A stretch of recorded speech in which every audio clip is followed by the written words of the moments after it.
directly into consciousness in a way where it's not discriminated, sorted out by your experiences. Well, how would you like to go to bed, and you speak English, wake up, and you also speak Spanish or Arabic or French or Russian, because you're able to get this downloaded into your head? I mean, wouldn't that be incredible? I think so. And as long as you could do it in a way that was in conformity with your normal value systems. And why that's important is it's important that however you load information in that frames the way you're going to act, that it conforms to some orderly system of beliefs. And that's, again, where the input becomes very important. You know, I can say dog as an example, and some people get warm, fuzzy feelings, and some people get gripped with fear, depending on their experiences and what they associated with those word symbols, if you will.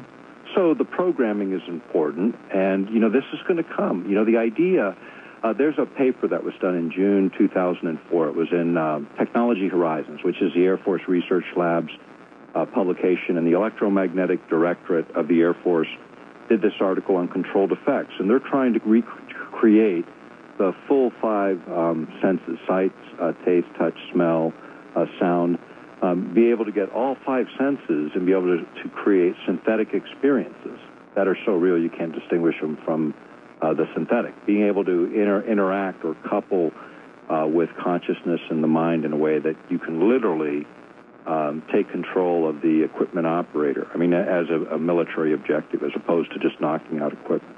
Here's another thing, too, that could happen. I mean, we keep thinking of this Orwellian future.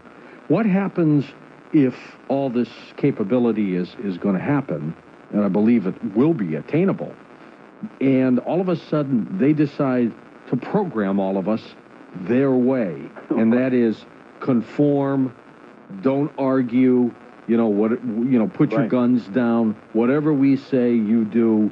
And from the moment you're a baby, let's say, they just start plugging this stuff in, whether it's in the form of a chip in your head or some way to download it into your brain. They get all of us in time. Isn't that possible? And isn't that frightening?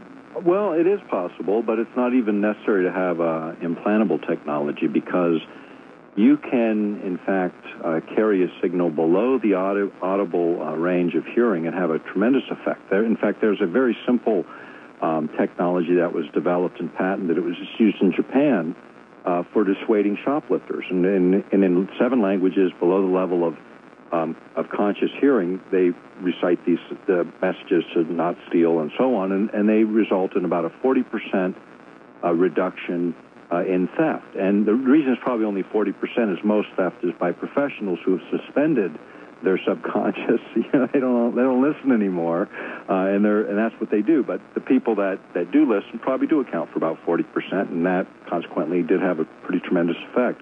But the idea of sub-audible signals, or the idea that other signals can be carried on virtually any electromagnetic carrier, that right now can alter emotional state, and then you can, based on that, you can just put overt messages on that take advantage of that altered state. So you could make people generally upset, for instance, and then on the news broadcast issue a message indicting some group for all of your woes, you know, and a certain amount of the population would turn that anger and direct it in that way. So, I mean, these are the kinds of things that actually get proposed. That concept was actually in a paper by Persinger from Laurentian University back in 1995, that you could create these kinds of signals that would be able to manipulate behavior in that way.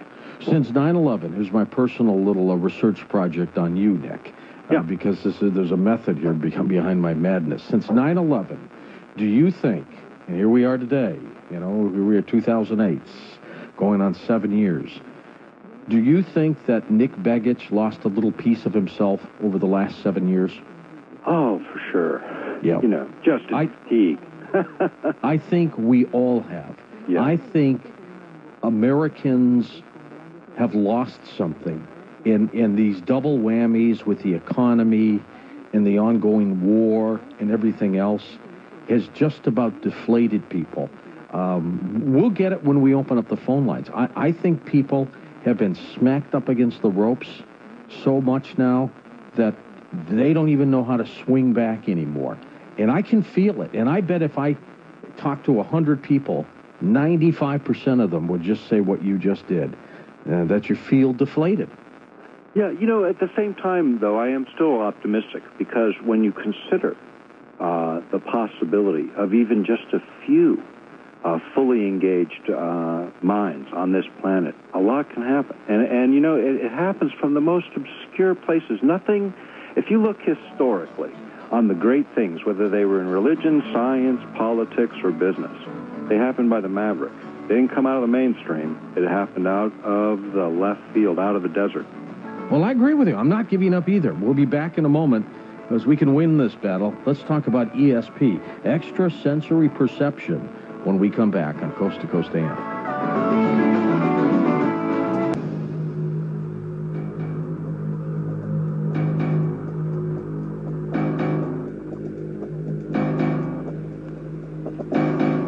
And we're with Nick Begich, whose website is earthpulse.com, and you can see all his work. One of his latest also, you can DVD out. Mind Control, Nick?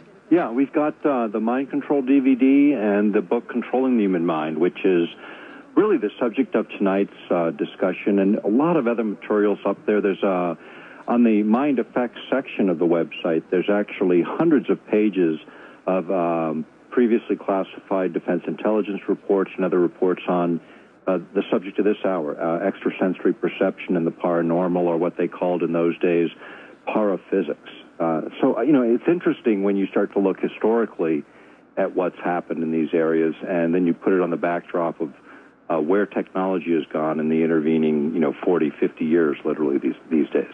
What do you think got the CIA interested in doing mind control experiments?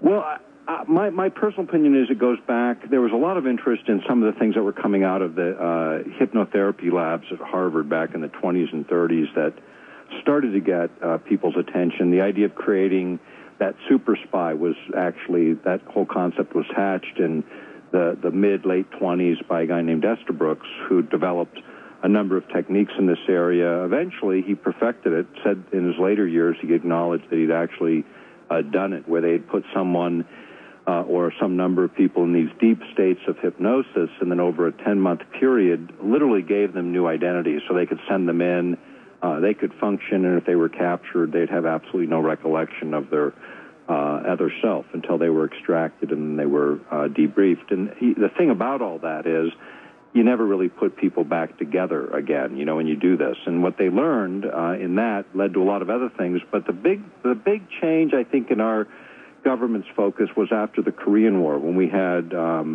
our prisoners of war returning, these young men that had been so patriotic coming back and then literally handing out communist leaflets on street corners. And at that time in the early 50s, the phrase brainwashing made it into the popular vernacular, and that was based on sort of that observation, and a lot more interest in sort of how to mold or condition the mind, and that started a lot of activities through the 50s.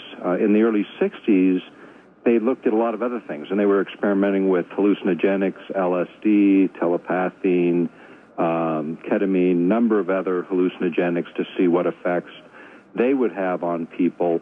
At the same time, they were studying, everybody that ever had an anomalous human capability, whether they were super learners or expressed some telepathic capacity or super meditation ability. They began to look at the brain and see what was going on there and whether or not they could stimulate this in others. And that really started, I think, in the 50s more so than any other period, and continues even to this day. Did you ever read any of the work of my aunt, Shafika? I don't recall it, but I've read so much material. I mean, when you look at what we've done, I mean, in the book that you've been reading, that's, 300 sources I think we cited there. Yeah. But I don't remember that, no, actually. But all of the research, when you look at it, it was consistently replicated, and the Soviets were involved in a lot of this. And in fact, you might remember this book. It was Psychic Discoveries Behind the Iron Curtain by Ostrander and Schroeder. It was a big deal back in the early 70s. They were allowed in and could poke around in some of the Eastern Bloc countries, and they came back with stories of what they called eyeless sight as an example. The Lazarov method of super learning for languages came out of that.